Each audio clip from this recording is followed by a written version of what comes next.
Once again, good morning. The ideal kingdom, जिसका हिंदी होता है आदर्श राज, अबुल फजल जो अकबरनामा के राइटर थे, उन्होंने मुगल एम्पायर को, मुगल शासन को एक आदर्श राज के रूप में घोषित करने के लिए, साबित करने के लिए उन्होंने जो तर्क दिया है, उस तर्क को आज हम लोग पढ़ेंगे। अबुल फजल ने अकबरनामा में आदर्श राज के रूप में मुगल एम्पायर को एस्टेब्लिश करने के लिए सबसे पहले बताया कि जो मुगल शासक हैं वो दैवीय प्रकाश से उत्पन्न हुए हैं। इसका मतलब मुगल शासक जो हैं वो देवताओं के अंश हैं। उसको डिटेल से देखेंगे।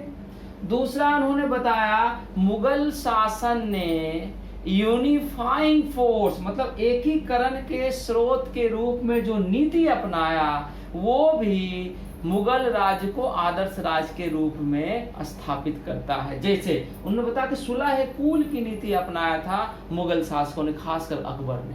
इसलिए अकबर के रूल को एक आदर्श किंगडम, एन आइडियल किंगडम के रूप में घोषित करता है। कौन? अबुल फजल।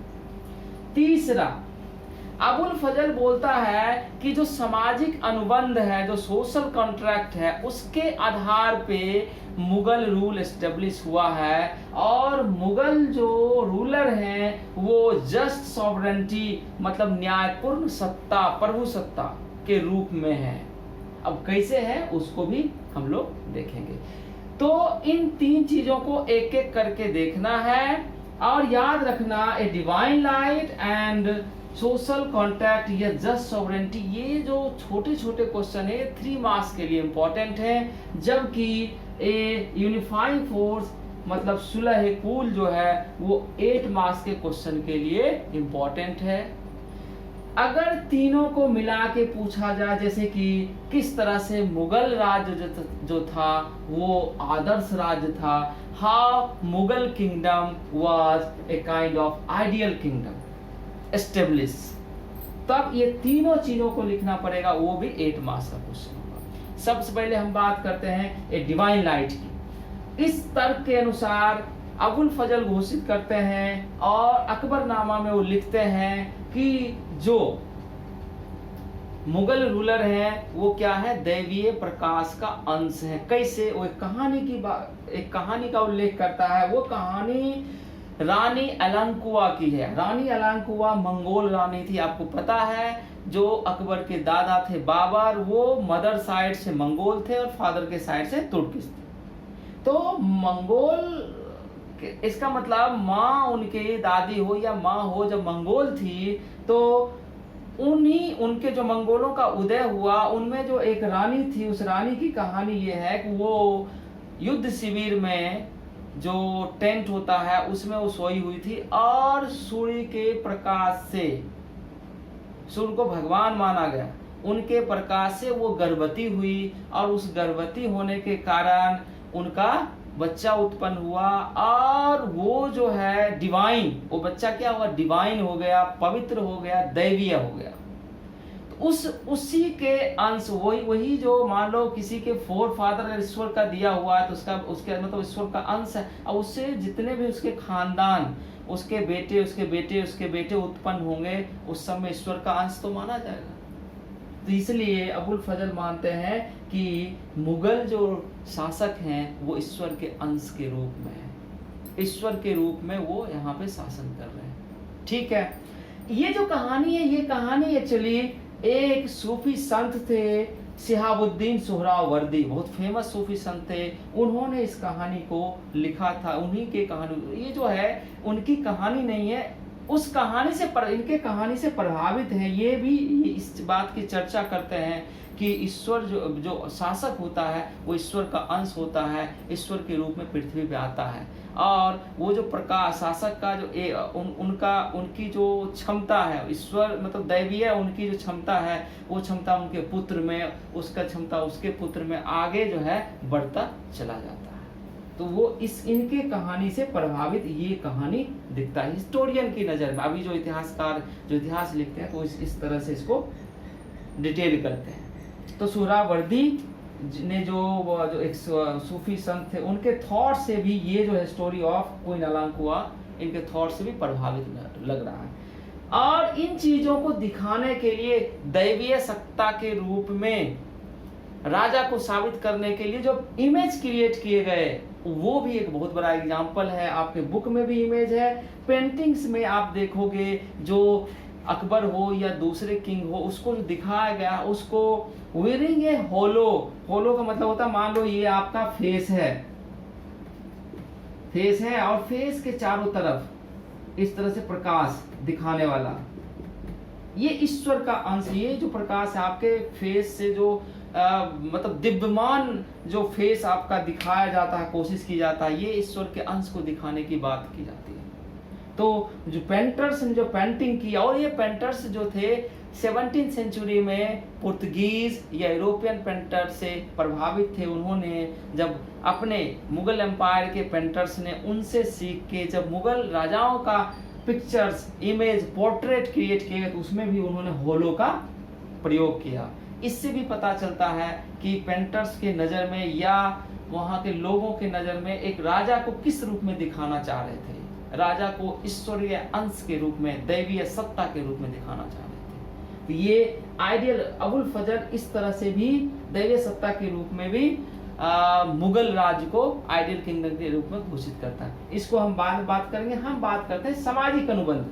सामाजिक अनुबंध का मतलब ये है कि जो समाज है, समाज डिसाइड करता, समाज का जो लाइफ है, प्रॉपर्टी है, ऑनर है और फेथ है, इसकी सुरक्षा की गारंटी लेता है मुगल राज। ठीक है, बदले में समाज से वो कुछ कांटेक्ट करता है, समाज से कुछ चाहता है। वो क्या चाहता है? समाज से चाहता है कि समाज का जो जनता मतलब उनका जो सब्जेक्ट जो प्रजा है, प्रजा क्या करे? ओबीडियंस हो। प्रजा जो है सत्ता का सम्मान करे, सत्ता का आदर करे, सत्ता की बात को माने। मतलब मुगल राज्य के राजा जो है उनकी बात को माने और रिसोर्स जो है, सब्जेक्ट का रिसोर्स है, उसका थोड़ा सा पार्ट राजा को दान करे ताकि राजा अपना खर्चा चला सके। अब बदले में राजा क्या करेंगे? जो उनके सब्जेक्ट हैं उसके जीवन, उसके धन, उसके सम्मान, उसके विश्वास की रक्षा करेगा। ये कॉन्ट्रैक्ट है राजा मतलब राज और जनता के बीच का। ये दिखाया अबुल फजल। ठीक है, ये भी आपने समझ लिया। और न्यायपूर्ण प्रभुसत्ता मतलब राजा तो अल्टीमेट है, उससे ऊपर कोई नहीं। मुगल राज्य का जो किंग है उसी में सारी सत्ता समाहित है, अंतिम पावर उसी के पास है, वो उसके ऊपर कोई नहीं है। इसको साबित कैसे उन्होंने किया? और उसने ये किया कि ये न्यायपूर्ण है, अन्यायपूर्ण नहीं, क्रूर नहीं, क्रूरल नहीं, न्यायपूर्ण। न्यायपूर्ण प्रभुसत्ता को एस्टेब्लिश करने के लिए, साबित करने, उसको दिखाने के लिए, जनता के बीच रिप्रेजेंट करने के लिए उन्होंने जो इमेज पेंटर्स ने क्रिएट किए उसको एग्जांपल्स आप देख सकते हो। पेंटिंग में न्यायपूर्ण आइडिया ऑफ जस्टिस को क्रिएट किया गया इसके जैसे कि बकरी और बाघ दोनों राजा के पैर के नीचे एक साथ है। इसका मतलब क्या है? बकरी और बाघ दोनों राजा के नीचे एक साथ ना, तो बाघ तो बकरी को खा जाएगा, लेकिन राजा के डर से मतलब न्याय है। इसका मतलब ये नहीं कि कोई बहुत ज्यादा शक्तिशाली है तो छोटे को दबा देगा। छोटे की रक्षा करने वाला कौन है? राजा है, सत्ता है, किंग है। तो ये जो है न्यायपूर्ण सत्ता, प्रभुसत्ता भी है और सामाजिक अनुबंध के आधार पे भी शासन हो रहा है। सामाजिक अनुबंध किस रूप में? जो समाज है, जो सब्जेक्ट है, उसके धन, संपत्ति, सम्मान और फेथ का क्या करता है? राजा सुरक्षा करता है। बदले में राजा की बातों को जनता मानती है और अपने जो संसाधन है उसमें थोड़ा सा भाग राजा को डोनेट करती है। तो क्या है? म्यूचुअल कॉन्ट्रैक्ट है। राजा इसकी सुरक्षा कर रहा है इन चीजों की, बदले में राजा को कुछ सोर्स, जो रिसोर्स है वो जनता दे रही है। और न्यायपूर्ण प्रभुसत्ता को एस्टेब्लिश करने के लिए किस तरह पेंटिंग में चीजों को दिखाएगा, इसको भी आप लिख सकते हो। तो ये जो चीजें हैं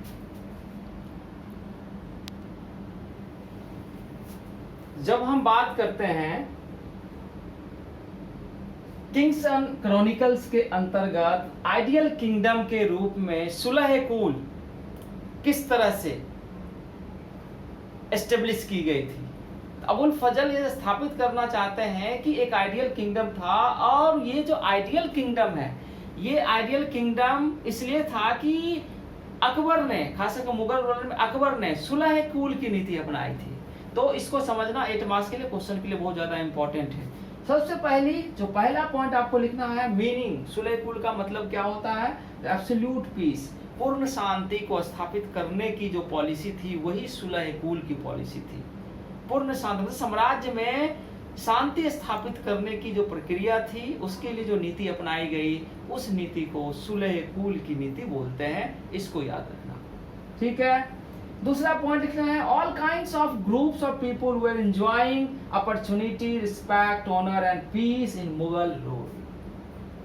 all kinds of group, Rajput हो, ईरानी हो, तुरानी हो, इंडियन मुसलमान हो, टर्किस हो, मंगोल्स हो, कोई भी अगर इंडिया में आता है, मुगल साम्राज्य में रहता है और मुगल साम्राज्य मुगल राजा का रिस्पेक्ट करता है, तो उसका मतलब अपोज नहीं करता है, तो वो अपॉर्चुनिटी मतलब जॉब प्राप्त कर सकता है, वो रिस्पेक्ट प्राप्त कर सकता है, वो अपने सम्मान की रक्षा कर सकता है और शांति के साथ मुगल इंडिया में रह सकता है। ये था सुलह कुल की पॉलिसी।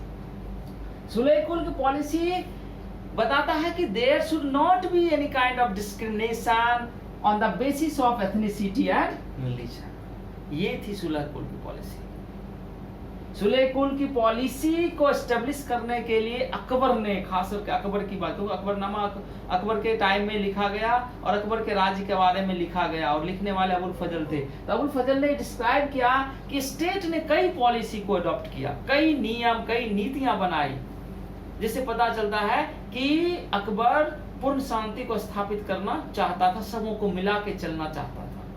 उसके लिए कई कंपोजिट बोलता है कि स्टेट पॉलिसी के अनुसार कंपोजिट नोबिलिटी को एस्टेब्लिश किया गया, मतलब तुरानी को भी, रानी को भी, हर तरह के लोगों को नौकरियां मुगल राज्य में मिली। बशर्ते ये जो नौकरियां थी वो ये डिपेंड किस पे था? लॉयल्टी पे एंड सर्विस पे। आप सर्विस मुगल राज्य को कैसा दे रहे हैं और लॉयल हैं कि नहीं। अगर आप मुगल राज्य के प्रति लॉयल हैं और आपकी सर्विस अच्छी है तो आपको जॉब मिल सकता है, और आपका पोजीशन और अवार्ड, पुरस्कार और आपका पद वो भी डिपेंड करेगा इसी पे, सर्विस एंड लॉयल्टी। ये दोनों आपका चीज, ये नहीं देखा जाएगा कि आप किस खानदान से हैं, किस धर्म के हैं, किस रंग के हैं, किस कलर के हैं, नहीं, कौन सी भाषा बोलते हैं, नहीं। वो तो मुगल राज में जब भी आओगे तो पर्शियन तो सीखना ही पड़ेगा, क्योंकि पर्शियन उनका एडमिनिस्ट्रेटिव लैंग्वेज है। लेकिन इसके अलावे जो सबसे ज्यादा महत्वपूर्ण था वो था सर्विस एंड लॉयल्टी। चाहे आप ईरान से आए हो या तुरान से आए हो, चाहे आप मंगोल हो या अफगान हो, अगर मुगल राज के प्रति आप रिस्पेक्टफुल हैं, आप उनकी सर्विस अच्छे से कर रहे हैं, तो आपको अच्छी पदोन्नति हो सकती है, आपको पुरस्कार मिल सकता है। ये चीज था। एबॉलिशमेंट ऑफ पिलग्रिमेज टैक्स, खासकर हिंदुओं के लिए, बहुसंख्यक आबादी हिंदू थी, उनको पिलग्रिमेज टैक्स मतलब तीर्थ यात्रा कर देना पड़ता। अकबर ने सबसे पहले बोला, जब रूल उसने अपने हाथ में लिया तो उसको लगा नहीं ये गलत है, तो उसने सबसे पहले पिलग्रिमेज टैक्स को खत्म किया, हिंदू खुश हो गए।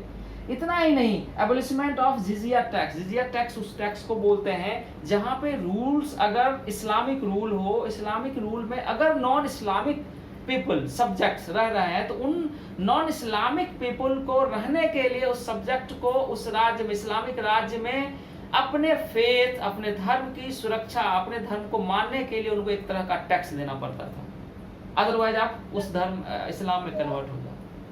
तो ये जो चीज कहलाता है ये जिजिया कहलाता था।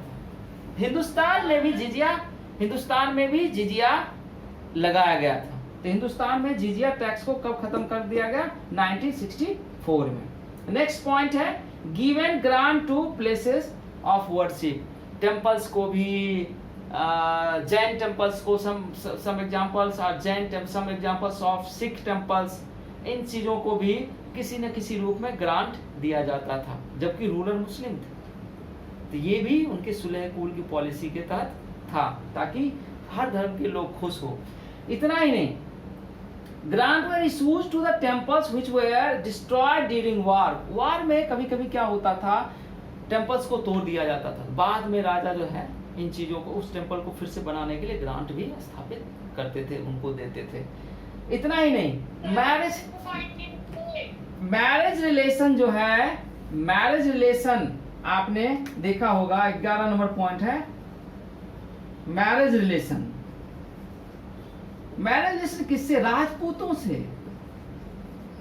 राजपूत से मैरिज रिलेशन एस्टेब्लिश किया। और राजपूत से मैरिज रिलेशन के मैरिज रिलेशन नहीं, आप देखोगे respect of religion and faith of Rajput queen, Rajput wife. Akbar की वाइफ राजपूत थी और अकबर के राजमहल में वो सारे हिंदू अनुष्ठानों को मनाती थी, उसमें अकबर पार्टिसिपेट करता था। तो अकबर जो था वो बहुत बड़ा शांति प्रिय था और सभी धर्मों का एक तरह से उसको संरक्षक के रूप में देखा गया। उसके लिए हिंदुस्तान के प्रत्येक जनता, प्रत्येक धर्म, प्रत्येक विश्वास के लोगों के लिए उसका दरबार खुला हुआ था। इतना ही नहीं, आपको पता होना चाहिए अकबर जो है उसने इबादत